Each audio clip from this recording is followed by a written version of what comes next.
मुसलमान तो एक वो हो गया ना, क्या नाम, डफली है, तो विचारधारा राष्ट्रवाद है, तुम्हारा क्या? कांग्रेस की विचारधारा देश प्रेम है, उसको पता है कि नहीं बचाना, लोगों को अपना दल बचाना है। लोग इतने मूर्ख हैं कि जीत पाएंगे बात। तो जो मस्तिष्क का खुजली है ना, ये आपको या तो अत्याचारी बनाता है या भिखारी। वो आर्थिक पेन, मतलब गरीबी के दौर का जो चरम होगा वो होगा, आर्थिक पेन होगा, जहाँ पे फासिज्म आ रहा होगा वहाँ वो आशा बनाई जाए तो देश में वही बहुसंख्यक होगा। जो अभी एक्टिविस्ट का बोले, पहले हर चीज के लिए लोगों का सबसे पहले मोरल रिस्पॉन्सिबिलिटी होता है। अब आदाब दोस्तों, मैं ज़ियाउल हक हूँ और चलते चलते आज पहुँचा हूँ एक एक्टिविस्ट के पास। जामिया मिलिया इस्लामिया से पीएचडी कर रहे हैं, पॉलिटिकल साइंस के स्टूडेंट हैं और इस बार राजनीति को बहुत गौर से समझते हैं। तो हमने एक नया चंग शुरू किया है जिसका नाम है कितना बदला भारत। अर्थात मोदी के शासन के बाद 2014 के बाद 2024 का चुनाव नज़दीक है, तो भारत कितना बदल चुका है, भारत में क्या हो रहा है। तो इस पर चर्चा के लिए हम शाहनवाज के पास पहुंचे हैं। बात को समझते हैं कि भारत में अभी क्या चल रहा है और क्या ना चल रहा है। तो पहली शुरुआत, इस अंक की जो पहली शुरुआत हो रही है कितना बदला भारत की, वो शाहनवाज के साथ हो रही है। इसके बाद आपको किस साहित्यकार से भी मिलवाएंगे, अलग समाज के अलग अलग लोगों से आपकी मुलाकात करवाएंगे। आज पहला चंक है तो इसलिए हर हफ्ते ये हमारा कार्यक्रम आप देखिएगा। तो शाहनवाज से हम पूछते हैं कितना बदला भारत, कुछ बदला है कि नहीं बदला? बहुत भारत तो पहले बहुत बदला है और कई सेंस में बदला है। एक तो पहले भारत की प्रगति हो रही थी और विकास हो रहा है, उस हिसाब में बदला है। दूसरा के पहले का जो अभी एक्टिविस्ट का बोले, पहले हर चीज़ के लिए लोगों का सबसे पहले मोरल रिस्पॉन्सिबिलिटी होता है, अब वो खत्म है। अब प्रैक्टिकल गेन चाहिए, कहने मतलब आपका अपना मुनाफा हो, दूसरा बर्बाद भी हो जाए तो दिक्कत नहीं है। ये सिर्फ राजनीतिक रूप से नहीं, सामाजिक रूप से ही बदला है। पहले जो मजदूर हुआ करते थे वो कम से कम उतना अर्न कर लेते थे जितना उसका जीविकोपार्जन हो जाता था। अब आप देखिए कोरोना काल में जब लोग गए गांव शहर से, तो शहर का आदमी जिसके लिए अपना जीवन दांव पे लगा दिया, उसको 2 वक्त खिला नहीं पाया शहर के लोग। कितना बदला है।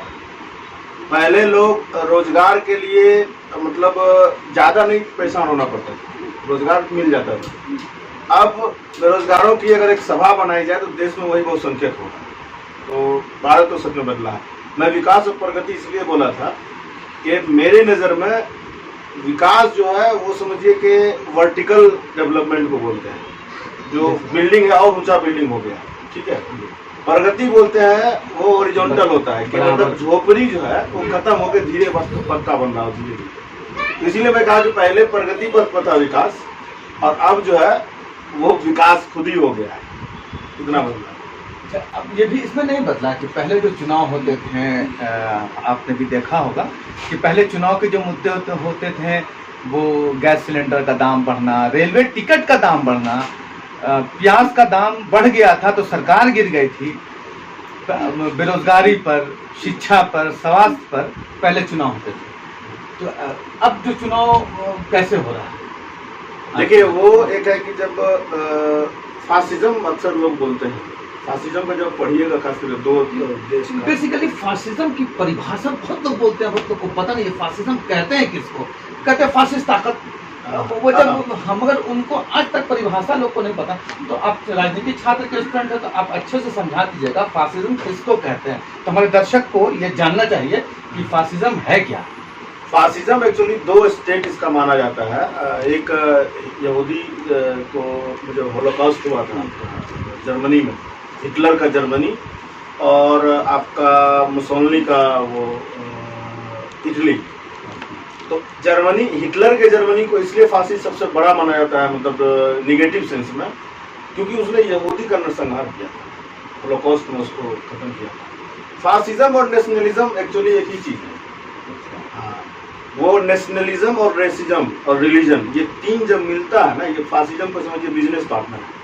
अच्छा। हाँ, उसमें समझिए नेशनलिज्म, रेसिज्म और रिलीजन 3 मिल जाता है, 3 मिल जाएगा और तीनों अपना एक दुश्मन ढूंढ लेगा। अच्छा, जैसे सपोज दैट कि आप अगर जर्मनी के लिए तो जर्मन नस्ल, जर्मन भाषा और जर्मन लोगों का विकास।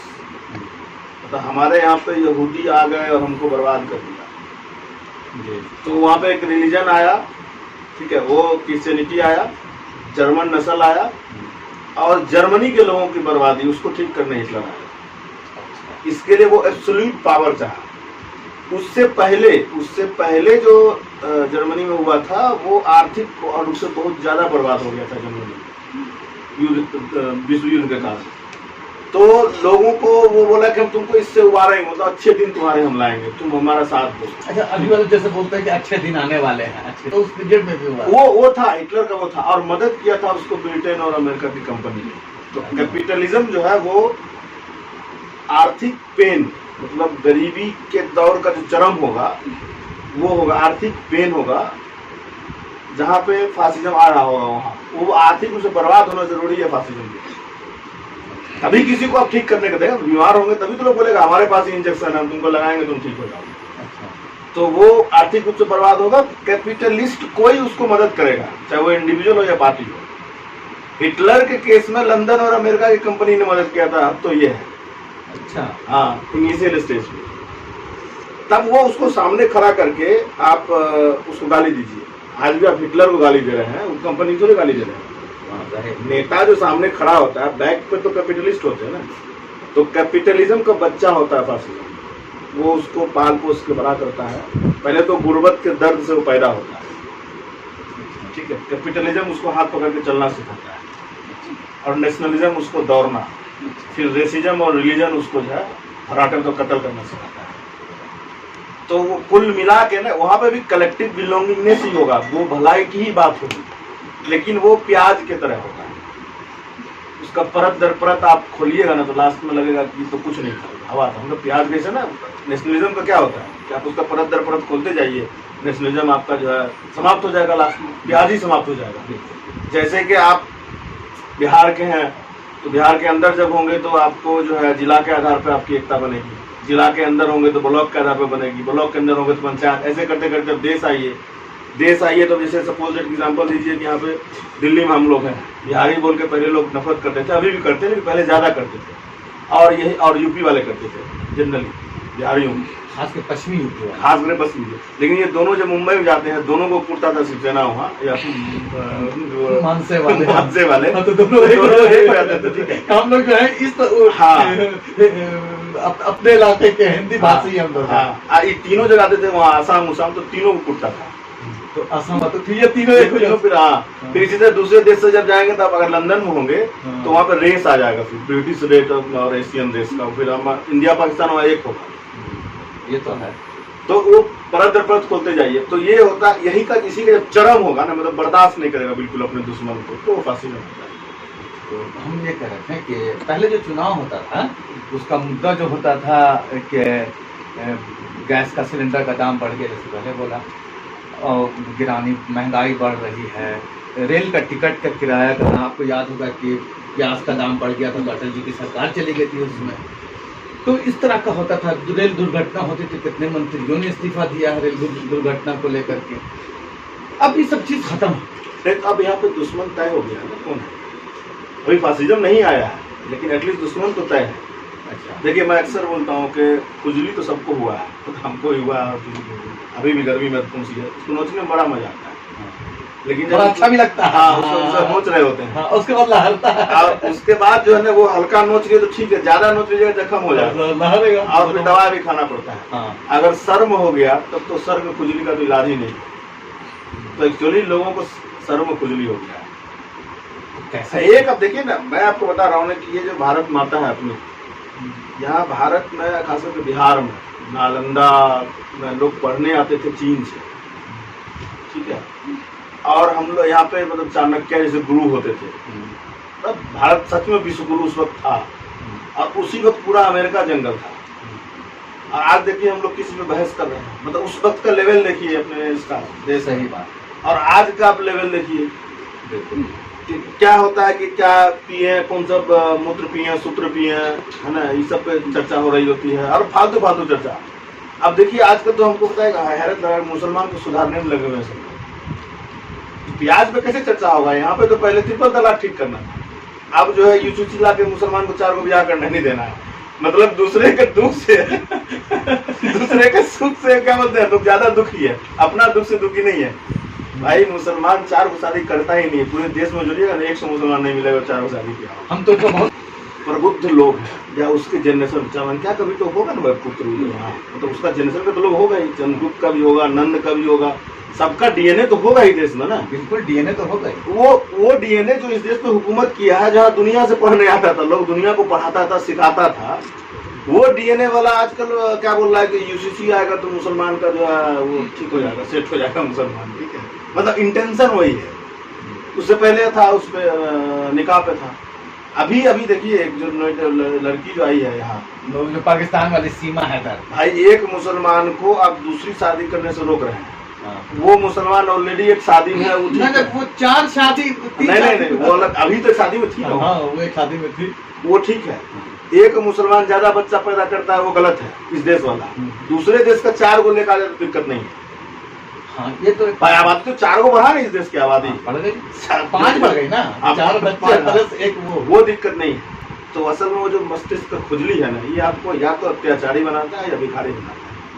भिखारी इस सेंस में बनाएगा जब बर्बाद होंगे भीख मांगेंगे, नहीं तो लोग छीन लेगा। तो जिसका लोग छीन लिया वो उस पर अत्याचार किया, छीनने वाला अत्याचारी हुआ। आपका हम छीन लिए तो भीख मांग के जीवन चलाएगा, भिखारी हुए। तो यही होगा फाइनली। पहले बताइए, आज तो गठबंधन की मीटिंग हो गई वहाँ बेंगलोर में, उसका नाम भी पड़ गया इंडिया, नाम दिया है, इंडिया नाम दिया है, एनडीए के इसमें इंडिया, और कालम का कुछ बदलाव आएगा। ये सब तो देखिए मसला हम लोग तभी मानेंगे, ईमानदारी से बताएं। भाजपा का हर चीज में विरोध करना भी ठीक नहीं। हमको 2 को जवाब चाहिए। हम आज सोच रहे थे, हालांकि हो सकता है कई लोग को बुरा लगे, तेजस्वी और कन्हैया को एक मंच पर बैठा दीजिए, दोनों का गला लगे हंसते हुए, मान जाएंगे गठबंधन हो गया। और इधर कांग्रेस अल्पसंख्यक में इमरान प्रताप और नदीम जाते, लोग इतने मूर्ख हैं कि जीत पाएंगे भाजपा से। भाई भाजपा में अगर कलह भी होता है तो कम से कम मंच पे लोग हंसते दिखता है। ये लोग मंच पे नहीं आएंगे एक साथ। यहाँ लोगों को देश नहीं बचाना है, लोगों को अपना दल बचाना, वरना दल बर्बाद हो जाएगा। अगर एक नहीं आएगी, छोटी बात एक नहीं होगी, वो बर्बाद होगी। उनको बचाना है, इसलिए एक साथ आए हैं। मुसलमान सीए एनआरसी में आया, मैं आपको ऑन रिकॉर्ड बोल रहा हूँ कैमरा पे, किस लिए आया बताइए? देश बचाने के लिए। इतना जुल्म हुआ, कोई नहीं आया। जब सबको लगा कि हम जेल में चले जाएंगे तब आया लोग। ये ईमानदारी की बात। उसी तरह जितना छोटा दल है ना, सबको लग रहा है कि हम बर्बाद हो जाएंगे, इसलिए एक साथ आ रहा है कि कोई देश बचा रहा। देश बचाता तो बताइए ना, 2 पार्टी, बिहार के 2 युवा ने अगर एक जगह आ जाए, भाजपा समाप्त हो जाएगी बिहार से। अगर दोनों एक साथ आकर कैंप करते, किसी तरह बताइए, बदल गया, मन कुछ बदलाव आगे नहीं आएगा। तो यही बदलाव है, बदलाव ही है ना भाई। जो लोग एक दूसरे को गाली बकते थे, वो डर के, हार के डर से एक साथ आ रहे हैं, बदलाव ही है। तो मोदी जी को असर पड़ेगा, असर तो पड़ेगा अगर एक हो गया। एक्चुअली जनता जो है ना, जनता एक रेडी। तो अच्छा, ये अभी जो चुनाव होगा विधानसभा, पहले तो लोकसभा से पहले विधानसभा चुनाव, मध्य प्रदेश, राजस्थान, हरियाणा है, तेलंगाना है, छत्तीसगढ़ के, जैसे बिहार में तो हो सकता है बदलाव आ जाए। उत्तर प्रदेश में भी एक चांस लगता है कि बदलाव आ जाए। उसकी बुनियादी वजह लोग बताते हैं कि जातीय राजनीति वहाँ पर सक्रिय है ना, बिहार में इधर का लगता है। ये सब जो है ना, देखिए मैं आपको ईमानदारी से बता रहा हूँ। हर नेता बोलता है विचारधारा की लड़ाई है, ठीक है। बदलाव विधानसभा में हो भी जाएगा तो क्या कीजिएगा? मैं एक लार्जर पर्सपेक्टिव में बोल रहा हूँ। किसी से पूछ लीजिए, किसी का मन से वीडियो देख रहे, बोलेगा विचारधारा की लड़ाई है। भाजपा का विचारधारा राष्ट्रवाद है, तुम्हारा क्या है? राष्ट्रवादी है ना, तो राष्ट्रवादी राहुल गांधी भी तो कहते हैं। क्या है, क्या विचारधारा? कांग्रेस की विचारधारा देश प्रेम है, उसको पता ही नहीं है कांग्रेस। भारत का भाजपा की अगर राष्ट्रवाद है, नेशनलिज्म है, तो उसका पेट्रियोटिज्म था। और नेशनलिज्म और पेट्रियोटिज्म में बहुत फर्क है। अब एक आदमी मान लीजिए शराब पीता है, उसके नशे से समाज को नुकसान हो रहा है, आप उसका विरोध कैसे कीजिएगा? ज्यादा शराब आपको गलत बता के कीजिएगा ना। अभी मैक्रोन फ्रांस का देख लीजिएगा, फ्रांस का राष्ट्रपति 2018 में बोला था, उस वक्त वो रसिया का भी प्रेसिडेंट, क्या ना, पुतिन भी था सामने और ट्रम्प भी सामने। उसने बोला था कि nationalism is betrayal to patriotism. समझे? तो जब एक आदमी राष्ट्रवादी है तो एक आदमी को देश प्रेमी होना पड़ेगा ना। जैसे मैं बता ना, एक आदमी को दुश्मन, राष्ट्रवाद को दुश्मन चाहिए। तो बोलते नहीं है कि हम मोहब्बत का दुकान चला रहे हैं। मोहब्बत का दुकान नहीं, विचारधारा को विचारधारा से आप काटिएगा ना। अरे भाई, भाजपा की विचारधारा तो भाजपा के कार्यकर्ता को ना मालूम है अरे ना, वो सबको बताइए। भाजपा क्या बात कर रहा है? राष्ट्रवाद सबको पता हो, राष्ट्रवाद क्या है ये पता हो ना हो। राष्ट्रवाद गांव में बैठा हुआ एक जो क्या बोलते हैं अदना सा इंडिविजुअल भाजपा का जो सिंपैथाइजर होगा ना, उसको ही पता है कि राष्ट्रवाद कोई शब्द है। ठीक है, शब्द का है, हम मान लिया बात को। कांग्रेस को ये बोलना चाहिए कि हमारा देश प्रेम है। देश प्रेम मतलब होता है कि देश के बाउंड्री के अंदर उनके लोगों को, मैं एग्जांपल दे रहा हूँ, प्याज का मैंने राष्ट्रवाद का बताया। देश प्रेम है आटा, बिखरा हुआ आटा है, उसमें पानी गिराए, प्रेम रूपी पानी उस गमले में, आटा को बढ़िया से सान कर रोटी बना के खाए। देश प्रेम को दुश्मन नहीं चाहिए होता है, उसको चाहिए होता है कि सब मिल के आगे कैसे बढ़े, माता की तरह। वो असल में भारत माता देश प्रेमी है। कई बार देखे होंगे ना कि भाई एक सांप आया और वो क्या नाम है किसी पक्षी के बच्चे को ले जा रही है, तो उसको घेर लेती है पूरा। या अभी गाँव में देखते हैं मुर्गी उर्गी बच्चा था, उसको घेर लेती है, घेर के हाँ जो बच्चा तो हाँ वो एकदम घेर के बैठ जाएगी। वो है, वो असल माता है। तो देश प्रेमियों का ग्रुप है और भारत माता। राष्ट्रवाद में ये हो, उसमें देखेगा कि उस बच्चा में कौन सा क्रिश्चियन है, कौन सा मुसलमान है, कौन सा जो है दलित है, कौन सा अपर कास्ट है, देख के उसको साथ करेगा। राष्ट्रवाद की परिभाषा की चिन्हित कर करके ये करना है। उसको दुश्मन चाहिए हमेशा, दुश्मन चाहिए, हमेशा हर हाल में दुश्मन चाहिए। कोई भी एक पॉइंट होगा दुश्मन चाहिए। अब जब वो बताइए ना, साहबानों का केस सब पूरा डिस्कस हुआ है। साहबानों के केस में उसका पति जो है, उनका पति साहबानों जी का पति उनको भत्ता दे या नहीं दे, इससे बहुसंख्यक को क्या नफा नुकसान होता है? मुसलमान में ट्रिपल तलाक हो या नहीं हो, इससे बहुसंख्यक को क्या नफा नुकसान?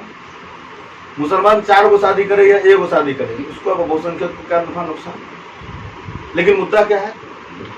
तब से मुद्दा वही है ना, दोनों तरफ से। ये तो मुसलमान से वो हो गया ना, क्या नाम है, डफली है, दोनों तरफ से बचता है। मतलब यूपीए भी बजाती है और राहुल गांधी का कुछ होगा। राहुल गांधी व्यक्तिगत रूप से तो बहुत ईमानदार अपने पॉलिटिक्स में, लेकिन दिक्कत वहां भी है, राहुल गांधी से लोग आसानी से मिल नहीं सकते। अमित शाह से राहुल गांधी से। तो ये आपको ये बातचीत कैसी लगी? मैं आप अपने कमेंट, हमारे कमेंट बॉक्स पर आप जरूर देख के बताइएगा। अगर चैनल को लाइक कर लीजिएगा, यूट्यूब पर देख रहे हैं तो, और फेसबुक पर फॉलो करना ना भूलिएगा। आप सबका शुक्रिया। फिर मिलेंगे किसी एक अहम शख्सियत के साथ, जिससे आपको बताएंगे कि क्या कितना बदला भारत। तो आज की चर्चा यहीं पर समाप्त। धन्यवाद आपको। कांग्रेस की विचारधारा देश प्रेम है, उसको पता ही नहीं है कांग्रेस। भारत का भाजपा की अगर राष्ट्रवाद है, नेशनलिज्म है, तो उसका पेट्रोटिज्म था। और नेशनलिज्म और पेट्रोटिज्म में बहुत फर्क है। अब एक आदमी मान लीजिए शराब पीता है, उसके नशे से समाज को नुकसान हो रहा है, अब उसका विरोध कैसे कीजिएगा? ज्यादा शराब आपको गलत बता के कीजिएगा ना। अभी मैक्रोन फ्रांस का देख लीजिएगा, फ्रांस का राष्ट्रपति 2018 में बोला था, उसमें तो रसिया का भी प्रेसिडेंट क्या ना पुतिन भी था सामने और ट्रम्प भी सामने। उसने बोला था कि nationalism is betrayal to patriotism. समझे? तो जब एक आदमी राष्ट्रवादी है तो एक आदमी को देश प्रेमी होना पड़ेगा ना। जैसे मैं बता ना, एक आदमी को दुश्मन, राष्ट्रवाद को दुश्मन चाहिए। तो बोलते नहीं है कि हम मोहब्बत का दुकान चला रहे हैं। मोहब्बत का दुकान नहीं, विचारधारा को विचारधारा से आप काटिएगा ना। अरे भाई, भाजपा की विचारधारा तो भाजपा के कार्यकर्ता को ना मालूम है। अरे ना, वो सबको बताइए। भाजपा क्या बात कर रहा है? राष्ट्रवाद सबको पता हो, राष्ट्रवाद क्या है ये पता हो ना हो। राष्ट्रवाद गांव में बैठा हुआ एक जो क्या बोलते हैं अदना सा इंडिविजुअल भाजपा का जो सिंपैथाइजर होगा ना, उसको ही पता है कि राष्ट्रवाद कोई शब्द है। ठीक है, शब्द का है, हम मान लिया बात को। कांग्रेस को ये बोलना चाहिए कि हमारा देश प्रेम है। देश प्रेम मतलब होता है कि देश के बाउंड्री के अंदर उनके लोगों को, मैं एग्जांपल दे रहा हूँ, प्याज का मैंने राष्ट्रवाद का बताया। देश प्रेम है आटा, बिखरा हुआ आटा है, उसमें पानी गिराए, प्रेम रूपी पानी उस गमले में, आटा को बढ़िया से सान कर रोटी बना के खाए। देश प्रेम को दुश्मन नहीं चाहिए होता है, उसको चाहिए होता है कि सब मिल के आगे कैसे बढ़े, माता की तरह। वो असल में भारत माता देश प्रेमी है। कई बार देखे होंगे ना कि भाई एक सांप आया और वो क्या नाम है किसी पक्षी के बच्चे को ले जा रही है, तो उसको घेर लेती है पूरा। या अभी गाँव में देखते हैं मुर्गी उर्गी बच्चा था, उसको घेर लेती है, घेर के हाँ जो बच्चा तो हाँ वो एकदम घेर के बैठ जाएगी। वो है, वो असल माता है। तो देश प्रेमियों का ग्रुप है और भारत माता। राष्ट्रवाद में ये हो कि उसमें देखेगा कि उस बच्चा में कौन सा क्रिश्चियन है, कौन सा मुसलमान है, कौन सा जो है दलित है, कौन सा अपर कास्ट है, देख के उसको साइड करेगा। राष्ट्रवाद की परिभाषा की चिन्हित कर करके ये करना है, उसको दुश्मन चाहिए हमेशा, इसमें चाहिए हमेशा हर हाल में दुश्मन चाहिए, कोई भी एक पॉइंट होगा दुश्मन चाहिए। अब जब हमको बताइए ना, साहबानों का केस सब पूरा डिस्कस हुआ है देश में। साहबानों के केस में उसका पति जो है, उनका पति साहबानों जी का पति उनको भत्ता दे या नहीं दे, इससे बहुसंख्यक को क्या नफा नुकसान बताइए। मुसलमान में ट्रिपल तलाक हो या नहीं हो, इससे बहुसंख्यक को क्या नफा नुकसान। मुसलमान 4 गो शादी करे या 1 गो शादी करे, उसको बहुसंख्यक को क्या नफा नुकसान। लेकिन मुद्दा क्या है, तब से मुद्दा वही है ना, दोनों तरफ से। ये तो मुसलमान से वो हो गया ना, क्या नाम है, डफली है, दोनों तरफ से बचता है। मतलब यूपीए भी बजाती है और राहुल गांधी का कुछ होगा। राहुल गांधी व्यक्तिगत रूप से तो बहुत ईमानदार अपने पॉलिटिशियन, लेकिन दिक्कत वहां भी है, राहुल गांधी से लोग आसानी से मिल नहीं सकते। अमित शाह तो मिल सकते, राहुल गांधी से। तो ये आपको ये बातचीत कैसी लगी, मैं आप अपने कमेंट, हमारे कमेंट बॉक्स पर आप जरूर दे के बताइएगा। अगर चैनल को लाइक कर लीजिएगा, यूट्यूब पर देख रहे हैं तो, और फेसबुक पर फॉलो करना ना भूलिएगा। आप सबका शुक्रिया। फिर मिलेंगे किसी एक अहम शख्सियत के साथ, जिससे आपको बताएंगे कि क्या कितना बदला भारत। तो आज की चर्चा यहीं पर समाप्त। धन्यवाद आपको।